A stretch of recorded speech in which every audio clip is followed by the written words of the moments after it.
নাজুল ভাই, এই গরমের ভিতরে পাঞ্জাবি পুঞ্জাবি পরে কই যাও?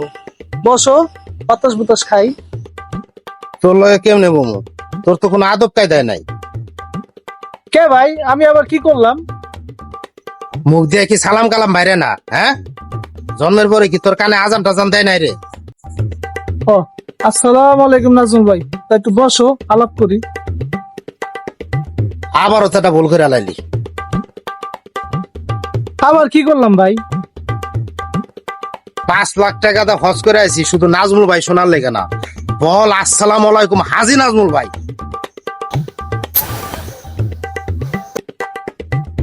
আসসালামু আলাইকুম হাজি নাজুল ভাই, একটু বসো, একটু আলাপ করি। ওয়ালাইকুম আসসালাম। যে গরম পড়ছে, বসে একটু বাতাস বুতাস খাও আর কি। ধরু এটা কোনো গরম হইল নি? সৌদি আরব যে গরম দেখে আসলাম, ওই গরমের তুলনায় তো এই গরম কিচ্ছু নেই। আমি এন্দা অনায়াসে জেগের পরে ঘুরে পারো। সৌদি আরব 54 ডিগ্রি সেলসিয়াস তাপমাত্রা, এত গরম। তোমার মনে করো কেউ যদি থুতু ফালায়, থুতু মাটিতে পড়ার আগেই বাষ্প হয়ে উড়ে যা, এত গরম। ব্যাপক গরম তাইলে না? ব্যাপক গরম মানে তুমি খালি যাও, প্লেন থেকে নামার লগে লগে তুমি স্টক করে মরে যাবে। তে নাজুল ভাই, হাজি নাজমুল ভাই।